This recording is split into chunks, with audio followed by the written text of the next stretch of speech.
Lights, camera, imagination. This is Greenlight This, the show where movie lovers create the blockbusters of tomorrow, one bold idea at a time, from reimagined classics to universes that never existed.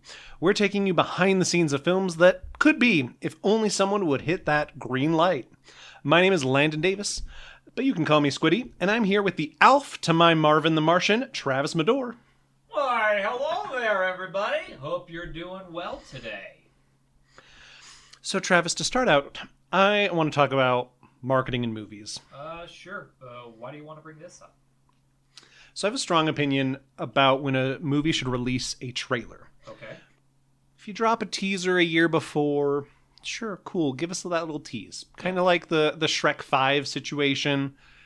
I get annoyed when they push it back another year, but at least it's only a tease.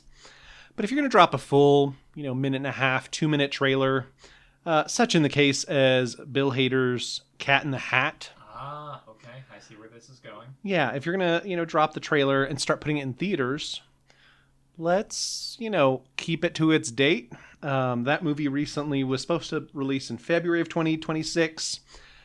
Now it's getting pushed back to November 2026. Which is just wild.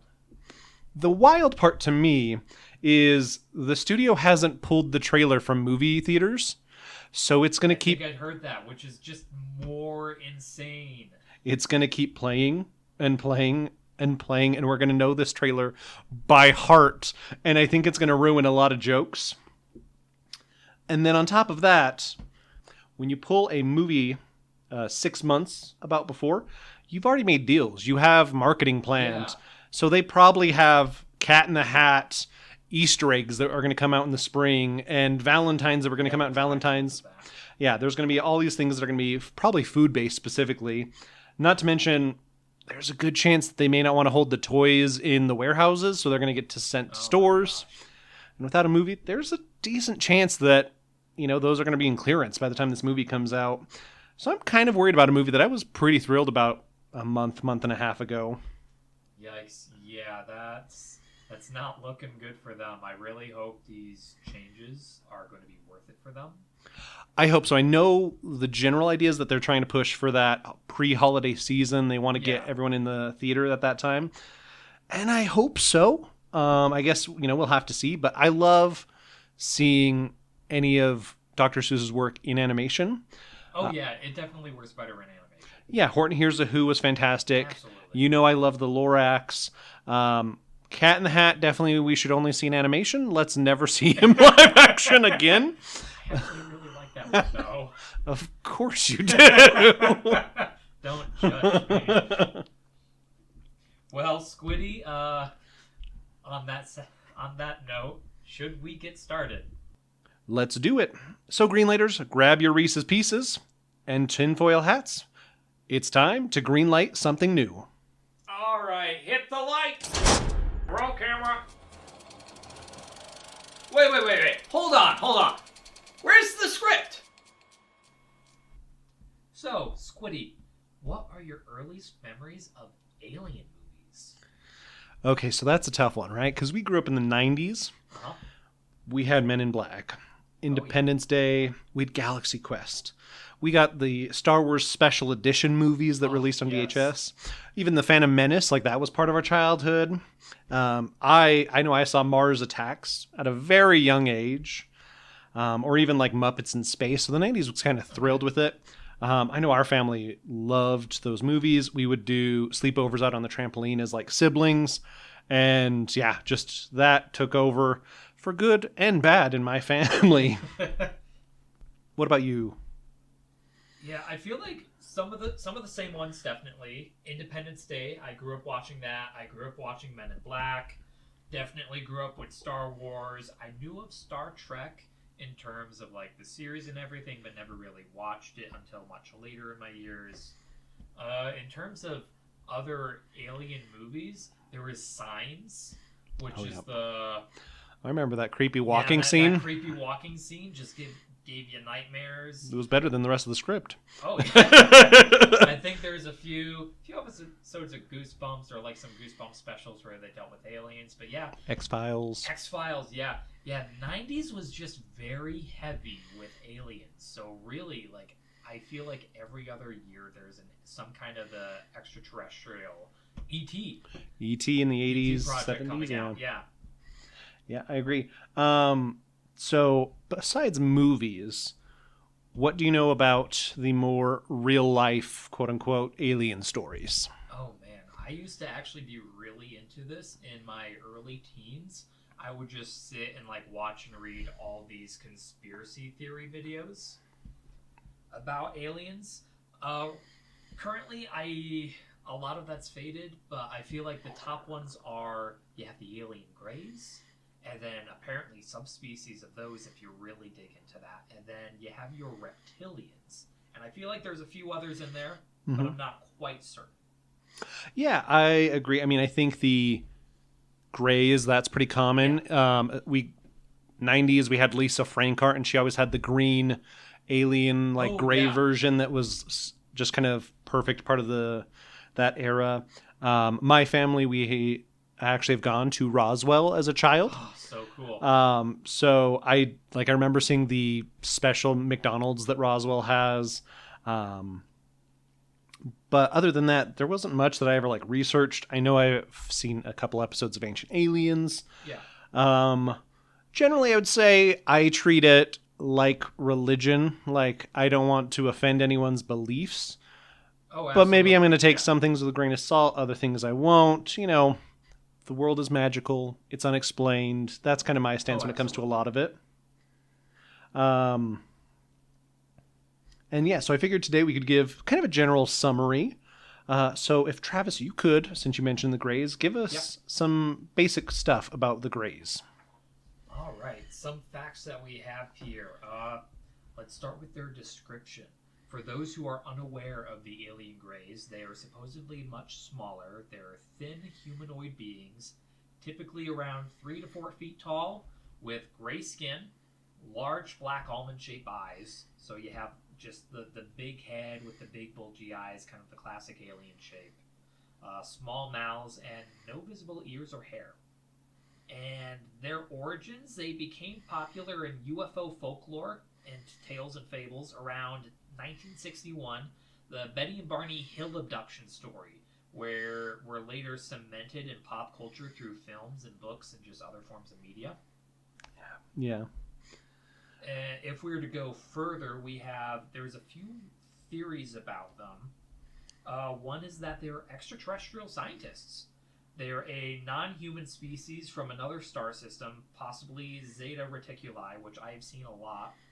And they're just here to visit Earth, studying humans, collecting biological samples, or they're here to just monitor our development. Another theory is they're doing genetic experimentation or hybrid theories. They're creating hybrids between humans and themselves, either to save their dying species, improve their genetics, or slowly integrate into Earth. And I feel like I've seen that in other series and other medias as well. Yep. Oh, I agree. Another one is future humans. They are time travelers, an evolved form of humanity coming back from the future to study their own past or prevent catastrophe. My favorite part about this theory is I recently saw somebody talk about that's why all the billionaires now are building their own spaceships. They're building the Noah's Arks that eventually are going to lead to the Greys. And I was like, well, you got my attention, guys. I can't dispute that craziness. I will say I haven't actually heard that one too often. But yeah, I mean, make a believer out of me. Continuing on, why they visit Earth. I think going back to that extraterrestrial scientists, they're here for scientific study of humans and the planet, surveillance of nuclear weapons or environmental damage, preparing humanity for eventual contact. Please be soon. Extracting genetic material for hybrid programs. And lastly, spiritual or consciousness experiments.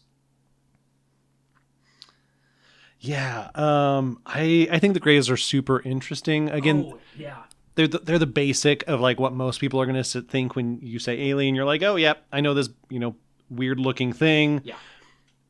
why are they here? What's going on? There is, multiple stories of people that have had experiences with them. One of the other ones that you mentioned are the reptilians. Yeah.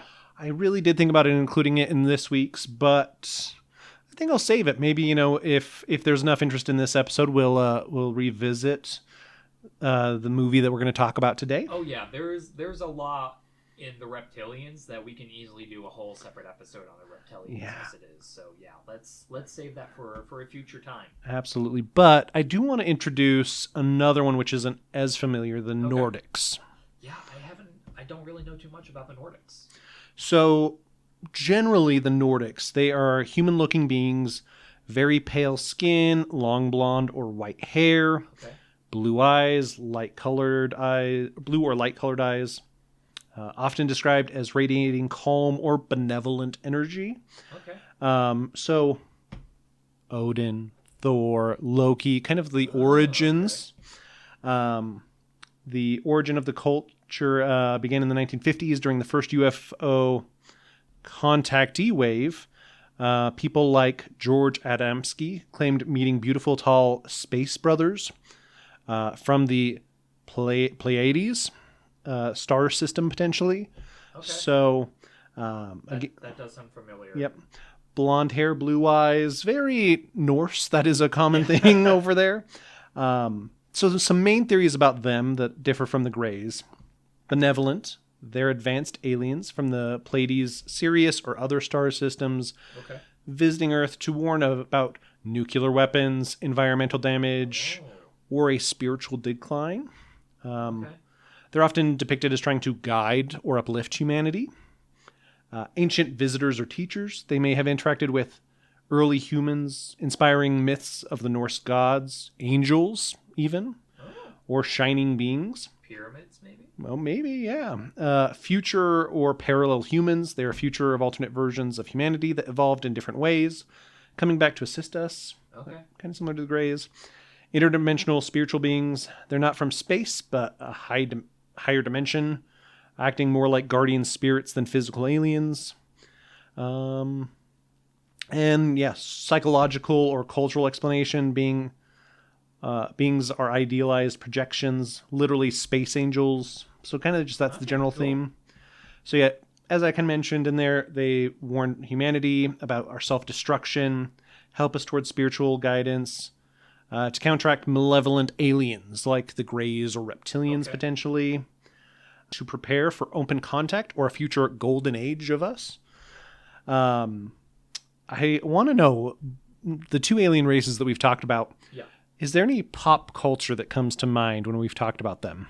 Oh my gosh, I feel like so much is just flooded into my mind. There's one I'm thinking specifically. E.T.? Stargate. Oh my goodness, yeah, that was rushing through my mind the entire time with both of them. Just with the Asgardians, not the Jaffa. The Jaffa worked for them. The Ghoul, yep.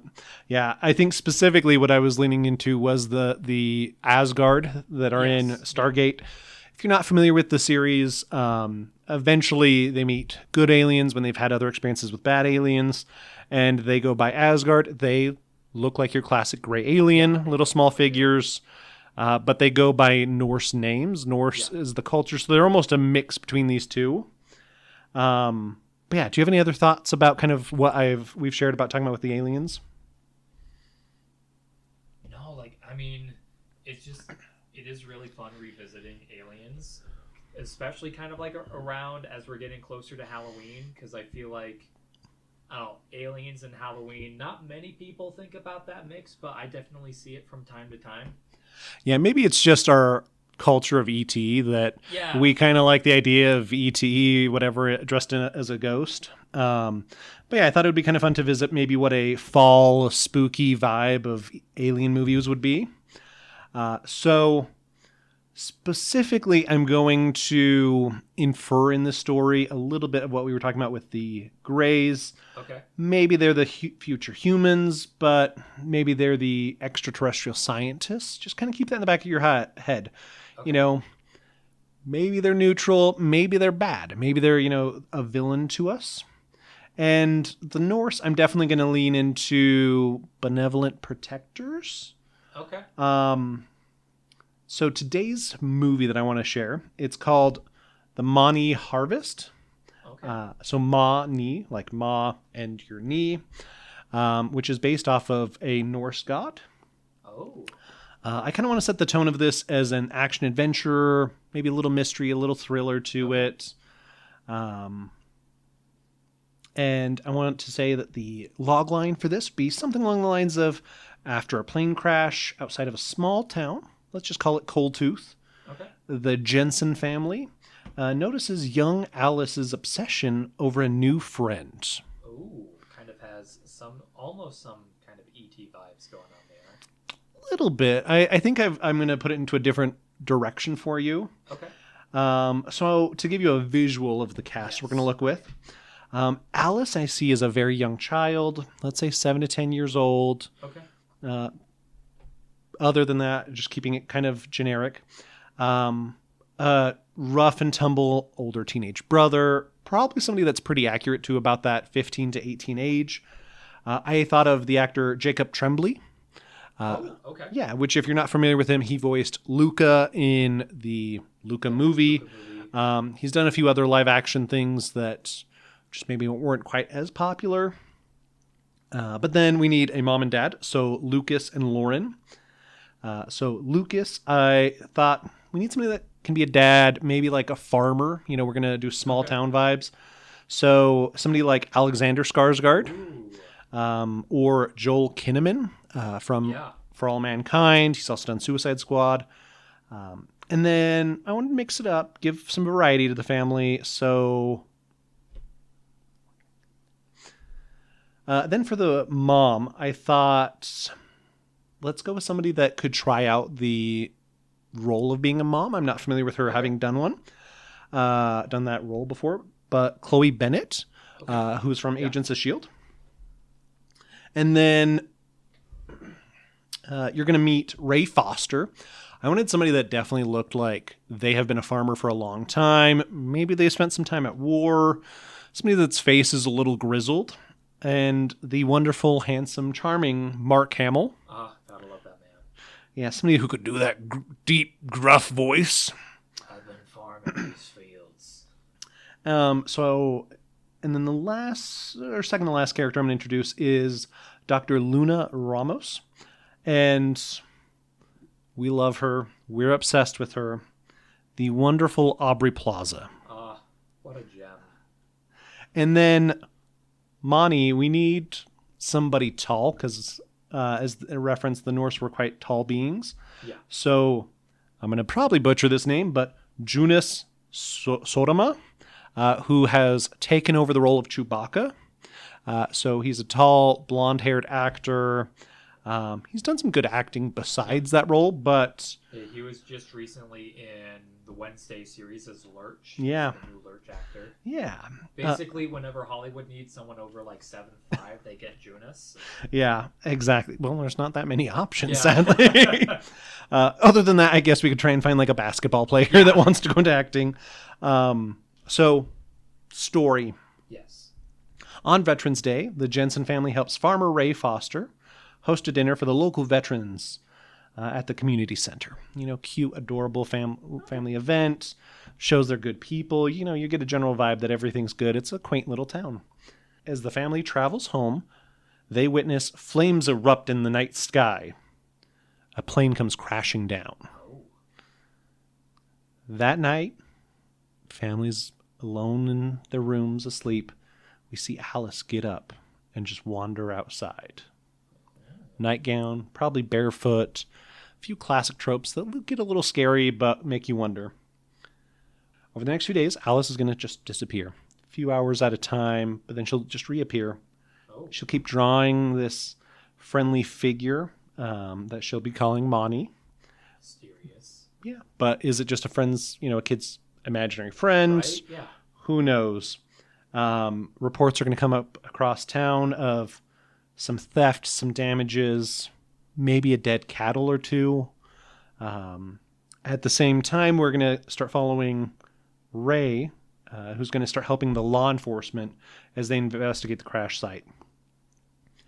Ray and Dr. Ramos, they're going to follow the leads regarding these missing cattle, the missing items across town. They're going to kind of head on their own side adventure. Okay. And then we're going to kind of reach the final night where everything's going to happen. Ray and Dr. Ramos track down extraterrestrials following a trail of, like I said, slaughtered cows, maybe even a missing person. Oh. And they're going to head towards like a sacred mountain. Meanwhile, the Jensens, they keep getting more and more worried about Alice. Where's she going? What's going on? And as they follow her, they are eventually going to see Mani. But which entity, because there's definitely two going on, causes this plane crash, and why? I like that. The style I kind of wanted to go for this movie is Close Encounters, a little Men in Black, E.T. definitely. The last one that I probably based it the most off of, and I believe you said you haven't seen this, but the film Super 8.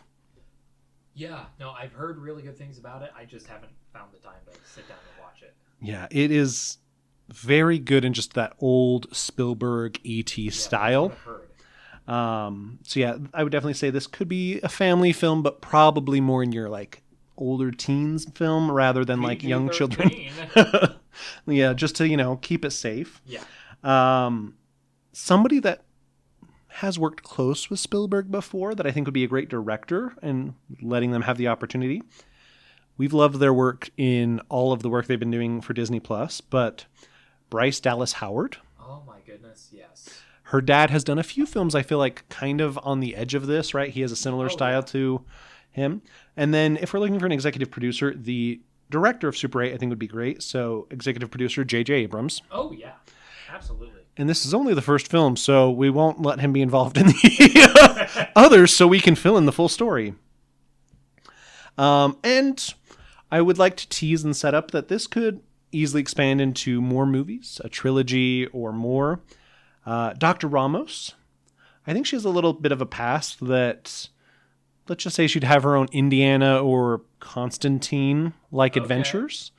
That's definitely why I thought I would like to see Aubrey Plaza in the role, just to let her expand into her own side. Then the Jensen family, they will meet Mani again.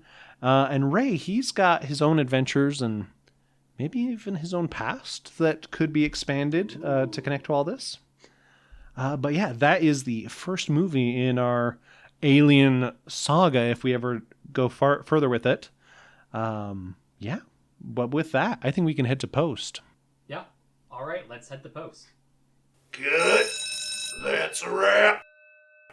Let's go to post. Alrighty, so now that we're in post, Squiddy, if you were cast as a character in your own cinematic universe, what archetype would you play? The hero, the trickster, the mentor, or the villain? I've got to really think about it, but I think I'm going to be the mentor. Okay. I'm gay, so I can follow the great leads of somebody like Dumbledore or the Golden Girls in bequeathing my knowledge that is nothing to somebody. And, that would be part of the main character, the hero's plot is that I'm going to give them bad advice and they need to not take my advice. What about you, Travis? So part of me would, for a small change, be the villain. Because, I don't know. I've done very minor acting here and there, and I think it would just be fun to play a villain. But realistically, I'm going to be the hero. I'm the guy that's just, I'm going to step in, I'm going to save the day, regardless of the cost. I'm going to risk myself in the final act to save the town, because And the crown. Yeah, and the crown. And Mr. Krabs. Because, radioactive hamburger has gotten loose because it was bitten by a radioactive shrimp from Walmart. Yep. Be careful with the shrimps, people. So, anything you want to greenlight for our listeners this week? Well, I definitely gave it away at the end, but if you haven't seen the film Super 8, I think that is a fantastic film. Okay, yeah. I definitely think it's even PG. So I think, if you have roughly so. kids like 10 years old, it's appropriate for that. If you want something definitely more family friendly, E.T. It's a classic. absolutely. Go with that. And don't worry about falling down a Reddit rabbit hole like I did. That is my red light. Do not do that. Do not. What about you, Travis? I would probably greenlight Signs. It's been a good minute since I've seen that one, and I actually enjoy watching that one coming up through like October, Halloween, just to add a little bit of difference to like the horror and the supernatural movies I enjoy watching. If not Signs, then the Tom Cruise War of the Worlds. Oh, really? Again, we're dealing with aliens. I actually really enjoyed that movie. It's different from the book because I'm currently going through the book, but aliens, sci-fi, yeah, just trying to keep on point with the topic. Nice. I've got to give that another watch. I haven't seen it since I had hair, so it's been a couple decades. Well, guys, got a movie pitch of your own? Love this movie or think we could have cast it better? Or a question for us? Message or tag us on Blusky, Instagram, TikTok at Greenlight This Pod. We might feature it in a future episode. Follow us on Letterbox, where we post movie reviews, and our watch list might hold hints to what's in production. And if you enjoyed this production, leave us a 5-star review and subscribe so you don't miss the next premiere. Let's drop next week's trailer and credits roll.